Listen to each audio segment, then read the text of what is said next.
রাজধানীর গাবতলীর পশুর হাটে আগুন লেগে মারা গেছে বেশ কয়েকটি গরু। পুড়ে গেছে হাটের 3টি শেড। প্রত্যক্ষদর্শীরা জানান, সকাল 10টার কিছু আগে আগুনের সূত্রপাত হয়। ফায়ার সার্ভিসের পক্ষ থেকে জানানো হয়েছে, খড়সহ শুকনো জিনিসপত্র থাকায় আগুন দ্রুত ছড়িয়ে পড়ে। সকাল 10টার কিছু আগে রাজধানীর সবচেয়ে বড় এবং পুরনো গাবতলী পশুর হাটে ভয়াবহ অগ্নিকাণ্ডে শুরু হয়। হাটের প্রবেশ মুখের 3টি শেডে মুহূর্তে আগুন ছড়িয়ে পড়ে। এ সময় ব্যবসায়ী ও আশপাশের লোকজন শেডের ভেতরে বেঁধে রাখা পশু সরিয়ে নিতে চেষ্টা করেন। ব্যবসায়ীদের পাশাপাশি গরু, খাসি, ভেড়াগুলো আতঙ্কে ছোটাছুটি শুরু করে।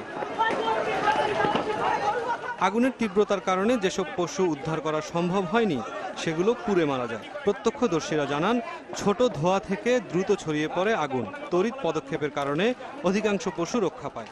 এই জায়গাটার মধ্যে মনে করেন প্রথম তো একটু ধুমা উঠছে, ঠিক আছে, ধুমার তো একেবারে শুরু করতে করতে পুরাটা জ্বলে গেল। গরু ছিল মোটামুটি 100-এর ভিতরে, ছাগল ছিল প্রায় 200-250-এর ভিতর বোধ হয়। এগুলা মনে করেন ছাগল হয়তো কিছু সরানো সম্ভব হয়েছে, সেটা গরু সরানো সম্ভব হয়েছে। আর বাকি গরুগুলো যে দেখেন আপনার এখানে জয়লা পুরা ছাই হয়ে আছে।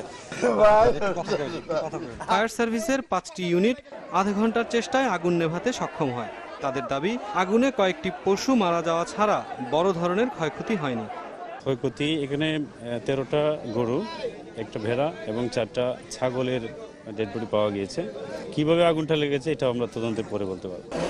খড় সহ শুকনো জিনিসপত্র থাকায় আগুন দ্রুত ছড়িয়ে পড়েছিল বলে মন্তব্য ফায়ার সার্ভিসের। মুরসালিন জুনায়েদ, চ্যানেল 24, ঢাকা।